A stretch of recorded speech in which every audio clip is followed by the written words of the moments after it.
Okay, well, hi everyone. It's 12:01. I think we'll get started. I'm Kathy Schmitz, Executive Director of the Vilas County Economic Development Corporation. Thank you for joining us for our Lunch and Learn, Build Your Brand from the Ground Up, featuring special guest speaker Wendy Gavinsky. Before we begin, we extend our special thanks to Associated Bank for their generous support of this program and our mission to build a strong, resilient Northwoods economy with an entrepreneurial mindset.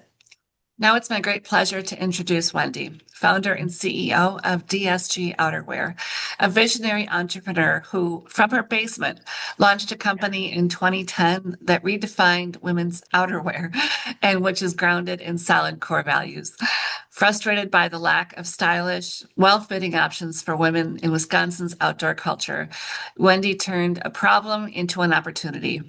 Since founding DSG Outerwear, she has built a brand created by women for women and known for vibrant designs, feminine fit, and high quality materials, gaining a loyal following and expanding into international markets. And so, what questions do you have for Wendy? Please put them in the chat and we'll answer them right after her remarks. With that, Wendy, take it away. Thank you so much, everybody, for having me today. Hello, everybody. I'm really excited to be here. I always like to start out by saying this. I am not someone who had a perfectly mapped out business plan or a straight path into entrepreneurship. My story is really about figuring things out as I went and making a lot of mistakes along the way and just refusing to quit more than anything. So hopefully whatever I share today is not just inspiring, but also very realistic and helpful. So I will start out about me, a little bit about me and how DSG Outerwear came to be. I am the founder of DSG Outerwear. We got our start back in 2010. And St. Germain is really where I came up with this business idea. Grew up in the outdoors, snowmobiled since I was a child, and did it into adulthood as well. And it always frustrated me that there wasn't very much apparel available for women in the snowmobile industry. So snowmobiling a ton earlier in my adulthood in the St. Germain area. I was frustrated with what there was in that industry and just came up with this idea to start a women's snowmobile apparel line of all things. So right now we are sitting, I guess, almost 17 years in business. We got our start in snowmobiling in 2010, and we did that for the first 7 years. And then we launched our hunting line in 2017, which is our largest line now. And since then, we added a ice fishing line in 2019. We have a summer spring fishing line we added in 2020. And we also have a heated apparel line. So we try to be a one size fits most for women. We range in sizes from extra, extra small through 5XL. So we have a very generous size range, and we put a lot of really interesting details in our apparel to really customize to our female customers. So we were kind of sick of the shrunk down men's products in these very male dominated industries of clothing. We always referred to it as pink it and shrink it, were the type of designs that were out there. And I just knew firsthand that women deserve better gear that actually fits, it functions, and respects the fact that we're serious participants in the outdoors. So what inspired me to create this brand was really a mixture of frustration and opportunity. So I didn't have like a big corporate backing, no huge resources or anything. I started locally here in Wisconsin. In the beginning, it was very scrappy, managing very small production runs, learning things on the fly, wearing every single hat possible from janitor to truck driver to CEO. And I think part of that journey was just believing there is a need here and I'm going to figure out how to fulfill that need. So that is kind of my nutshell history of the company. I know, ladies, you had some questions for me. I'm not sure what else you want me to get into right away, but I'm happy to answer any questions you have. Yeah, thanks, Wendy. So I have a lot of questions for you. When we were originally talking, you had started at age 13, I think you said, and you said that you had a Yes. passion to be your own boss. So help all of us better understand what that looked like for you. Yeah, it's really strange. I don't know where this like inner drive came from, but my mother tells a funny story that because I grew up very poor in Southwest Wisconsin. I was from families. And my mom said just when I was a kid, I just looked at her one day and I'm like, Mom, I want to be a millionaire. And she's like, Oh, well, you're going to have to own a business to do that. And I'm like, okay, how do I do that? And she's like, well, I don't know. I don't know any millionaires. So, not saying that I've gotten to that point by any means, but I just knew from the beginning that I wanted to be my own boss. It was not anything. I did not have any bad managers or companies I worked for along the way. I just always knew that I had this drive to be my own boss. Given that, tell us about the characteristics of being an entrepreneur and that drive, right? Because here in Vilas County, we have so many fabulous entrepreneurs who have started businesses. And I think they would enjoy hearing what drove you and what characteristics you have and what characteristics you need for success. Yeah, I think the biggest one is having that hunger um, and not being afraid to hear the word no. I know we talked about this before, but I always say my involvement now on the business side is I work with our larger retail chains, and no doesn't mean no forever. No is always not right now. So I look at when I hear the word no, it's not right now. And I've learned over many years, even if it was no 10 years ago, it's not necessarily a no now. So I think having that hunger is really, really important, and being willing to work really long hours. Um, I think sometimes people think, oh, I can make my own schedule, which you can, especially starting out. I'm like, you might work 70 hours a week, but you can most likely pick those 70 hours a week. Right.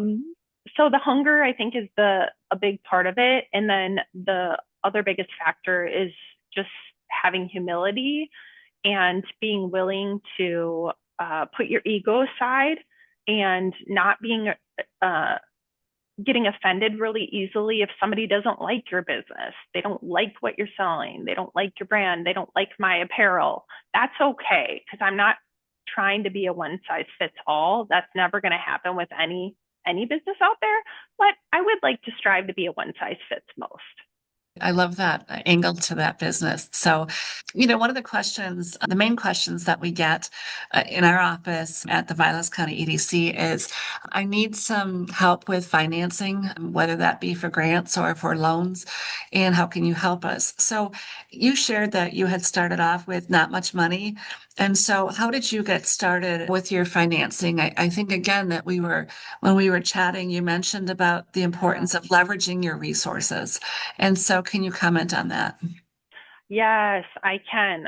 So, when I first got started, it was a combination of both having personal financing from savings, and also I had relationships with just friends and neighbors who were in banking that could help me get started really like with my first loan. So my first loan was a banker that was just one of my neighbors, and it was somebody who also was a snowmobiler, so that really helped. And just in really getting out there and getting to know people. So using those resources that you may already have is super duper important.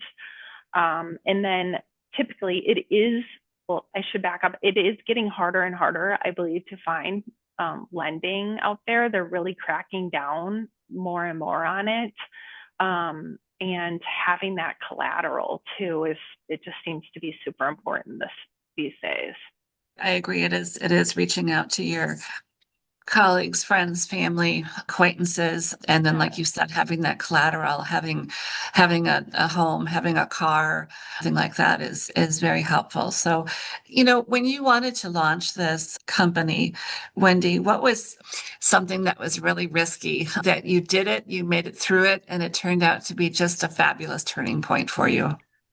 Yeah, I think the hardest part was in my business, we have to order really large quantities, and that was very scary. Um, Putting all this money down into inventory that I had no idea if it would sell or not.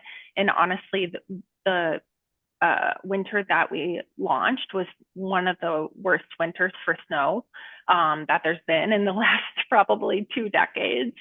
And so that first winter was really, really tough. And I believe we ordered 600 jackets and 600 matching bib overalls, and maybe we sold 6 suits total. So that was very scary. So I had to really build up that brand over that whole year leading up to the second winter so that I could really get through and move that inventory. And we ended up doing it, but it was really, really tough. But it just took a lot of drive and perseverance and not quitting. Yeah, and I think that's the story, right? So, I mean, we hear that too from entrepreneurs. Sometimes it's just having those colleagues and those people surrounding you that keep you going, and everybody has to dig deep. And we've had a few winters now here where the snow has not been here, and snowmobiling season either didn't start or was shortened. So it can happen, and so it's really appreciate your advice on that in terms of how do you get through those tough times. It can be really, really tough. There's a lot of hills and valleys and ups and downs. But to just if you know you have a good business idea and you have a lot of people backing you up and saying that is a good business idea, just hanging on to that and keep trying is really, really important. But it's very important to have those people surrounding you and picking you up in the down times because there's going to be a lot of them, Yeah. unfortunately. No, I know. And Lisa has a question. Was there ever a moment when you started that you questioned what you were doing? What pushed you through? What do you do to stay motivated in those times? Yeah, I think more than anything is just like keeping faith and believing in what I believe in. And I still have those moments almost 17 years in, like, what am I doing? It still happens. So I don't know if that ever goes away. Because there's always ups and downs. And the challenges early on are different challenges that you have later on with growth. Unfortunately, there's always challenges. Yeah. And getting to that, talking about that marketing realm, Wendy, what do you think is I guess, the most effective strategy for building that brand loyalty? Yeah, I think it depends on the business. I can speak for my own business. I can see how with local businesses, just getting out there and getting involved in the community and the different resources that are surrounding you, how important that could be. My business, because it is so niche and we're in very male dominated fields, we had to really get out there and start uh, tinkering around early on with advertising in the digital realm. So Facebook was the first route we went in trying to build up our customer base. And it was interesting. I'm not sure if I shared this before, but this was way back when we first got started, when Facebook was people were using it, but they weren't using it that much for business. We started using it very early on before our competitors started using it to promote our business because we needed a way to get in touch with our female customer in these very male dominated worlds. So we caught the attention of Facebook corporate And we were asked in 2013 to become part of the first ever Facebook Small Business Advisory Board. So I've actually been out to Palo Alto in California, where Facebook corporate is based, several times, and we really helped them build their advertising platform for small businesses. Us plus 11 other small businesses like ours, from the likes of, we had a plumber, we had a landscaper. We had some mail order business, but it was all small businesses that they brought on that they thought were really interesting that could help them build their platform. It was Wonderful. neat. Patty has a question. Did you take any business classes or go to seminars to learn? Yeah, I've done quite a few, honestly, and I take advantage of any resource that I can, that is free. I don't do a lot of paid seminars, but I get on a lot of the various newsletters. Um, Score is one of my favorites from SBA, and they have a lot of seminars. But I try to do as many as I can, and then I'm involved with some other. I've been involved along the way with some other more local things like that as well. Okay. And earlier you were talking about social media with Facebook. I know when we were chatting earlier too, you commented about the importance of AI. Can you expand Yes. on that a little? Yes. I feel like kind of like we jumped into the advertising on Facebook and utilizing Facebook for small business early on. I feel like that is the best opportunity right now for small businesses, is to be leveraging AI tools. I think many people are already familiar with the chat GPTs and using that, like, um, it seems like more and more every day. My favorite new AI tool is Claude. I've had it do unbelievable things for me. I use it every single day. It's $20 a month. It is the best tool, that I have found, and if it would have existed many years ago, it probably would have saved me a lot of time and a lot of money. Yeah, so I think I know we encourage entrepreneurs here too to delve into AI and really just try it. Schedule time during the week to at least try it and see Yes, how it can help them. And there's resources around that can help them with that too. It's a scary world, even though we're all delving into it more and more every day. It's still scary out there and a little uncertain for people. it is. It is. There's definitely a learning curve to it. And, a lot of times I think people try and they're like, oh, it's not really helpful for me, but you have to prompt it and you have to learn how to prompt it. And there's a lot of tools, especially on YouTube, that are free, that can help you learn how to prompt it correctly to get the answer that you're looking for. Right. Another subject from Jess: were your suits worn at the radar runs in Saint Germain this year? The pink one pieces caught my eye. Oh, yes. Yes. Yep. We are involved in those. Love that event and was so glad it finally happened this year again. So you're everywhere. We'll have you everywhere in Vilas County, Wendy. I hope Uh, so. yeah. So Wendy, other than your intuition, how did you validate that there was a true gap in women's outerwear? I think Yeah. we could all share our stories, because I'm one of them that would say thank you so much for doing this. But how did you like realistically validate it? Did you send out surveys? Yes. Did you do market research? Did you do a market analysis? Talk about that a little bit. Yes. Yes. We did surveys.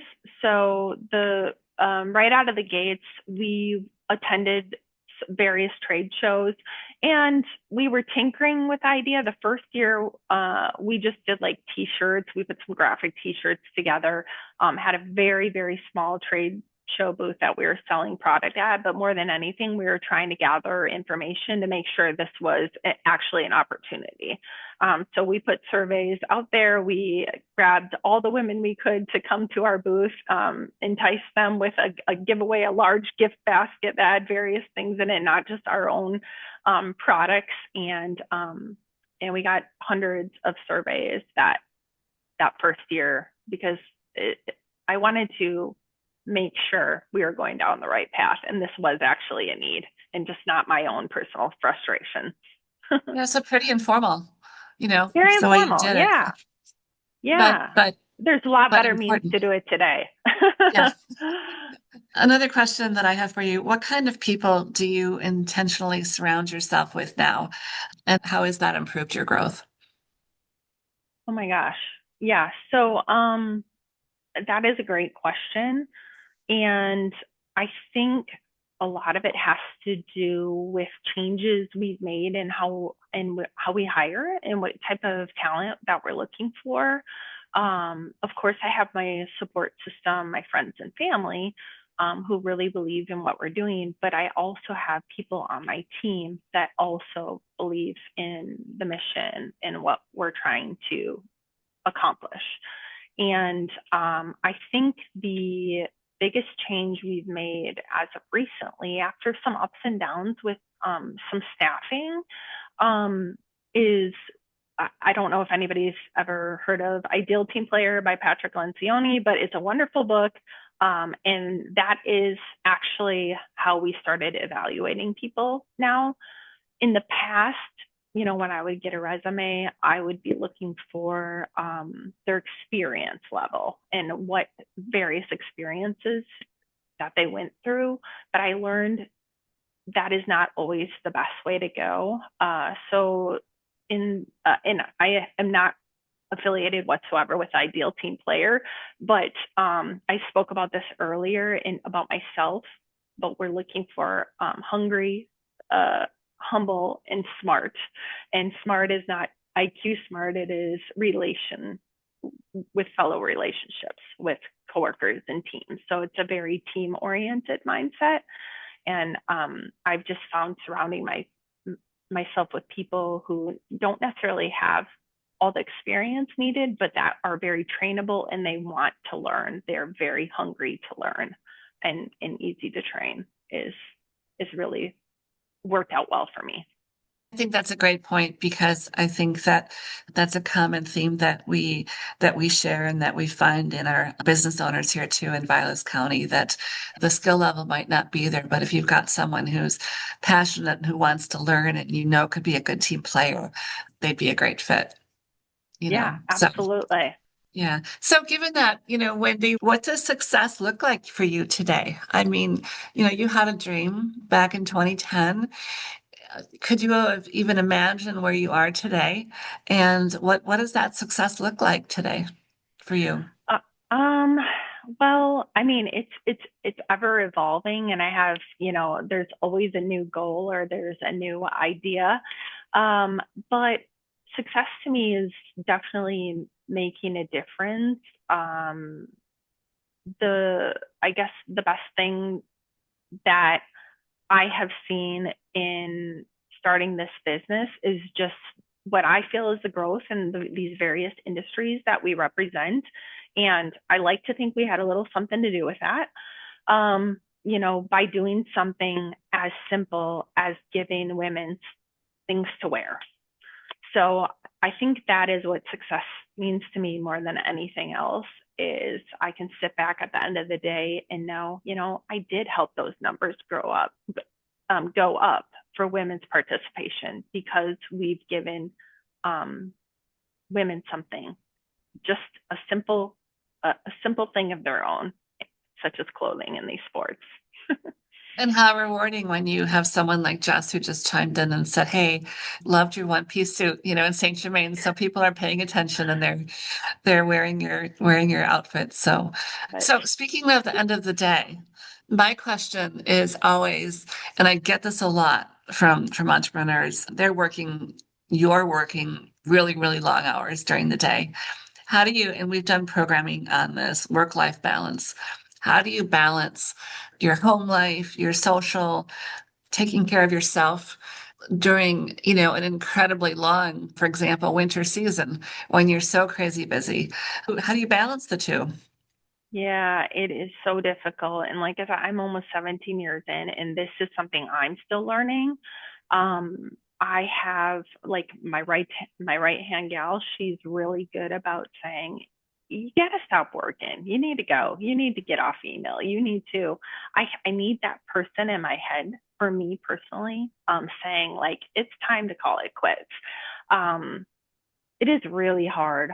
Uh, I think having those type of people around you to say, you know what, I think you did enough is really important.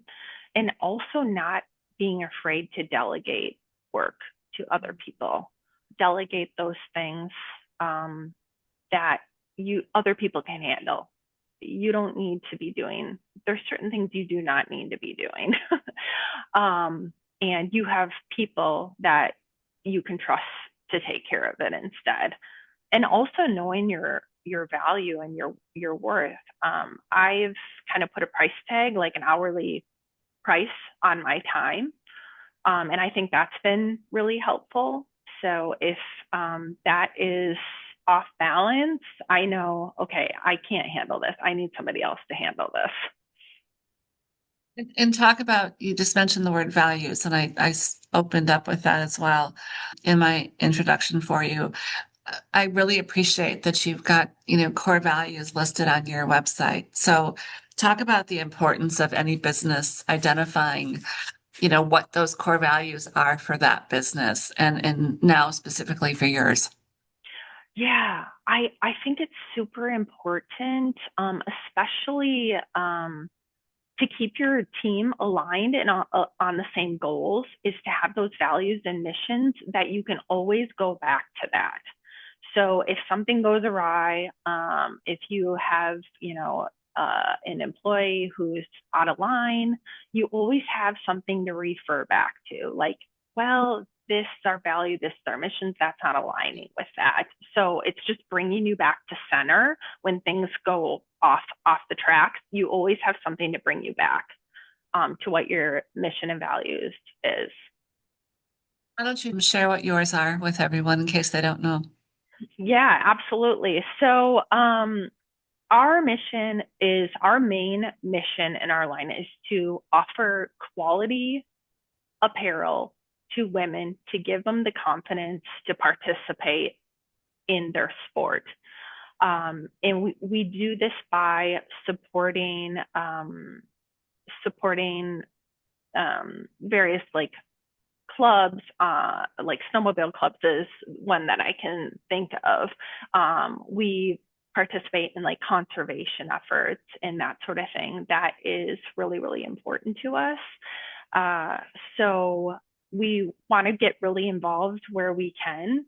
That is really, really important to us. And we do a lot in all of the various industries. So really having that mission of working together to give women something to wear is one of our main missions that we have in this company.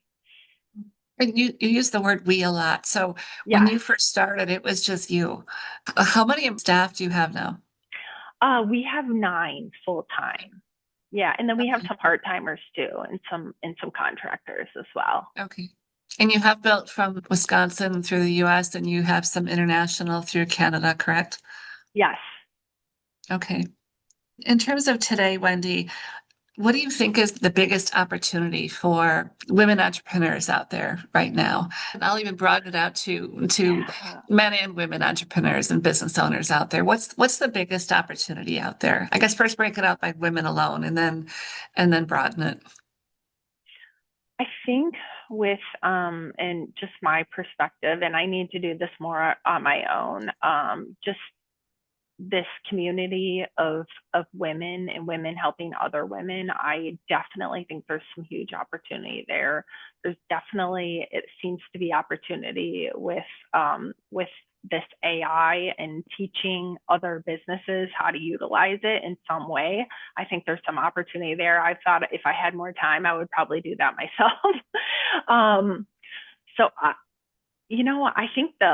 think the world is definitely changing, and but there's still a lot of opportunity out there.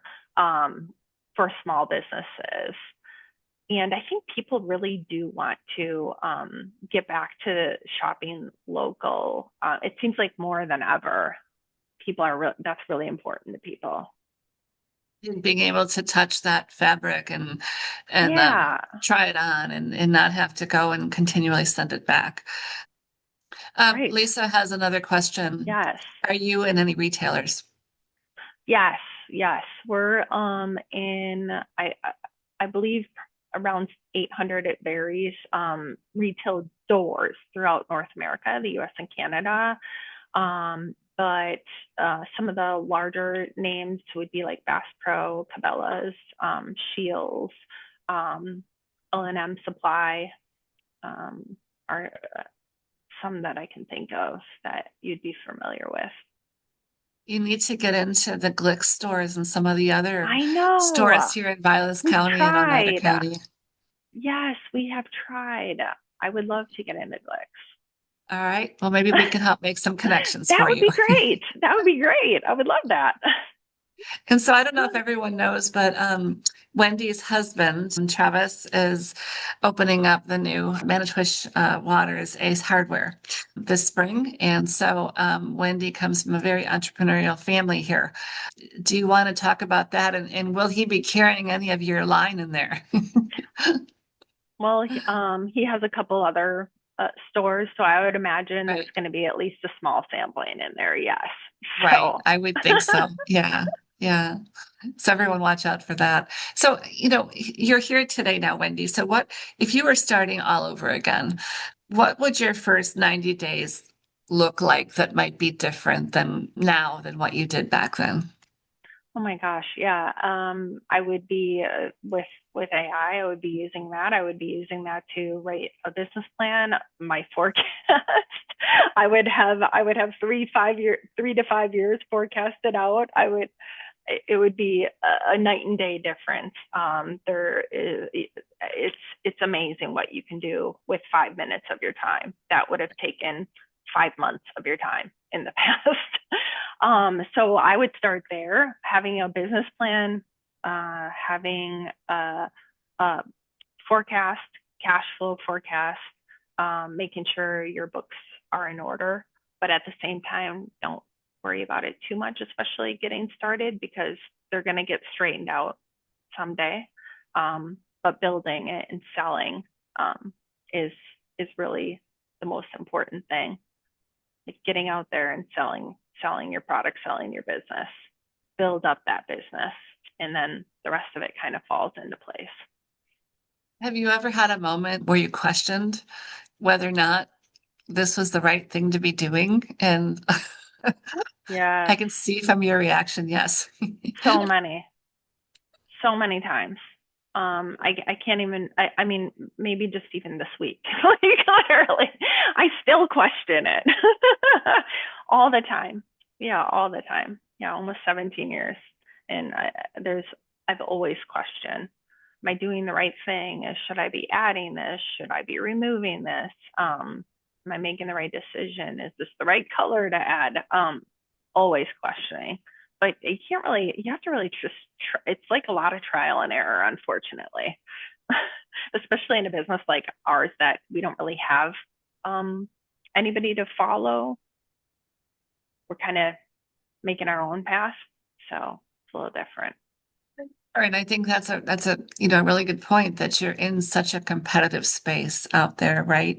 And I would imagine that there's a lot of competitors out there for you that are also trying to make their vests and their down jackets and their boots and their hats and all of that more appealing to women because of what you've done. You're in a very competitive space, and yet you've still been able to carve that niche. Yep. So good Yeah. job with that. Yes. Thank Um, you. Helen has a question. Can I ask where you're having your products manufactured with tariffs and such in today's world? Yeah, that is really hard. So when I first got started, I wanted to build waterproof outerwear that isn't, those factories don't exist in the US, unfortunately. So I got my start building products on Alibaba, just that's where I got my start. Is I had this idea, I had a sketch. It was basically on the back of a napkin type thing, and that's where I started. So my first products were made in Pakistan, but then since I have more factories in China and Vietnam, because they deliver the best quality at the price point that I can actually sell, and the quality is really high, and the minimums aren't crazy high as well, especially in China. Is there an issue Tariffs with has the, been hard, yeah, I would bet. Like how much have very they gone hard. up for you? That would gauge for other entrepreneurs. Oh gosh, if I had to like put a blanket percentage on it, probably about 35% on my cost. It's been wild. And we have a pre-sale business, so we pre-book our business for the most part, about 10 to 12 months ahead of when it actually ends up in the stores. So, I'm selling it at this price, and then I have to go back to my retailers and say, well, actually, I have to raise my prices. So it's been insane. That Yeah, was not yeah. fun. No, keeping up with it. I would imagine too that I mean some entrepreneurs and business owners are absorbing some of that cost and then some are passing it on. So Yes, you're doing a little bit of both or we've passed ours on. okay. But we just can't, we wouldn't be able to absorb it, unfortunately. Some businesses did, or maybe they did just for a season. But it's at least in my space, in my competitors, maybe they absorb one season, or like, oh, we already sold it to you for that price. We're just going to hold it because we committed to that. But I would say for the most part of my competitors did raise their prices as well. Okay. Lisa has a question. Do all your own designs. Yes. Yep. And We have where do you get the three inspiration designers. from that? Um, you can imagine all the places. Yeah, it could be something as simple as we saw somebody wearing something at a restaurant, or I mean, I've gotten inspiration. I saw like this wetsuit. I saw somebody wearing once, and I'm like, I'm gonna design. I love those colors. It was crazy. So we draw inspiration from many different places. We watch color trends, that sort of thing, mood boards, things like that. Uh, yeah, many different places. The Okay. fashion world. So given that you're looking at a lot of different places, what are the metrics that you're looking at? So that if you know you're on track, do you need to do something different with your marketing, build more inventory? What metrics do you use for both sales and marketing and inventory? We use, for the most part, like our sell through. So if we know a certain camouflage pattern sold better than others, that's what we're probably going to build in the future. Same with colors. Okay, this blue in this sold better than green in this. Okay, now we're going to build more blue colorways in the future. So we really watch our sell through more than anything, on what to build in the future. As Okay. far as like metrics go on our advertising, we watch that very, very closely, Mm. um, and constantly tinkering with our ads, because we do both Google ads and Meta ads. And so and we're shifting money around constantly. If Google's doing better, we move more money over there. If Meta's doing better, we move the money back over there. So you got to really watch it carefully. I think you're fabulous with digital because I know that the first time I went to look at, your information on your website, within seconds you were popping up on my Facebook. Yeah, good. It's So, doing its job then. so ladies and gentlemen, if you're on this Zoom, pay attention to that because that's really, really important. Definitely. One final question I had. In terms of your decision making, Wendy, you are the CEO, and as we've all talked in this and other programming, women have a hard time letting go, right? We're kind of control, and when they come up to you and say you need to kind of get off your email and we got this, and how do you make decisions in your company? Is it you? Do you work with your team? How do you do that? Um, it depends on the decision. For me, I really empower my team to make their own decisions as much as possible. and encourage them to not be afraid of making a mistake, because I make tons of mistakes. So it's okay if they do. And just being like very humble about that and saying, it's okay. It's okay. Like, we don't need to be perfect all the time. I'm not perfect. I'm still learning. I don't expect you to know everything either. But yeah, I really empower them as much as possible, unless it's like a major decision or something like very majorly financially driven. Then it would probably trickle up to me, but I, as much as possible, encourage them to make their own decisions. Yeah, great advice. Jess has another question. Where do you want to be in 10 years? Oh boy. Well, there's other lines that I want to launch. So we'll see if those come to fruition. I kind of think they will. So I could see us having a few more lines in the future, but I do intend to stay down the women's exclusive path in more niche areas. Absolutely. Okay. Well, in our last few minutes here, I want to, along with Lisa, encourage anyone to ask any final comments or questions, but I'm going to give this time to you, Wendy, to pitch your products that you have, because I think they're fabulous. Yeah, well, thank you. I dropped into the top of the chat just because, well, I personally am going to be at this event, but it's in Saint Germain the Sunday before Memorial Day on the 24th at Classic Sled Roundup. So if you know anybody who snowmobiles, or if you yourself snowmobiles, come on by, say hello. We'll be there. We'll be slinging some gear as a vendor there under the pavilion. It's a fun event and it's free, which is really cool. And it's just one day only. So definitely encourage anybody to stop by if you're in the area. And then tomorrow we start our huge warehouse sale tomorrow through Saturday, which is in Madison, which is where we're located out of. So that is a 3-day sale out of Madison. So if you know anybody who's coming to Madison, we're right off the interstate. It's a great location, and it's the best sale we have all year. Okay, now I'm going to press you more. Talk about your inventory. What do you offer? Yes. So we have everything basically to suit a woman head to toe. So in hunting, fishing, ice fishing, snowmobiling, and then we have heated apparel.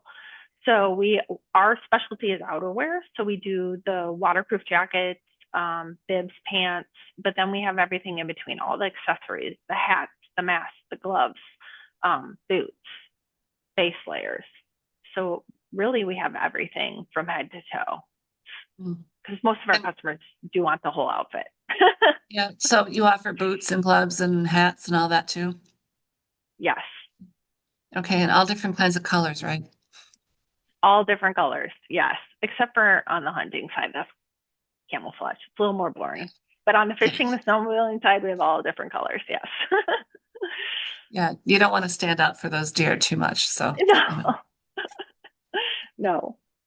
Well, Wendy, it doesn't look like we have any more questions, but it is about 15 minutes too. So we can always give people some time back for lunch, which we like to do since this is a lunch Yeah. and learn. So I just, on behalf of the Vilas County Economic Development Corporation, my colleague Lisa, I see my board member Patty Crarup on here. So on behalf of the VCEDC, thank you for being our guest speaker today. So I think you offered some really valuable advice for our women colleagues here, entrepreneurs in Vilas County and maybe around the region. So Wendy, it's been a pleasure. I know we'll see you in a few weeks in Saint Germain. So really continued success and best wishes to you. And I think that we'd all like to have you come and do an actual in-person networking event with us sometime so that all of our entrepreneurs could actually meet you in person for a coffee or something. So Yes, that would be wonderful. Thank you so much for having me. And yeah, just parting words. You don't need perfect timing, perfect knowledge, perfect conditions to start something meaningful. You just need a strong reason and willingness to learn. So get out there and good luck. And don't give up. Don't give get discouraged. There is a pot of gold at the end of the rainbow. Oh, wonderful. And I love your slogan too, do something great. So Doing something great. Yep. Yes. yeah, Thank you so so much. wonderful. Okay, ladies, stay tuned for more additional programming from the Vilas County EDC. Thank you all for joining us. We'll see you next time.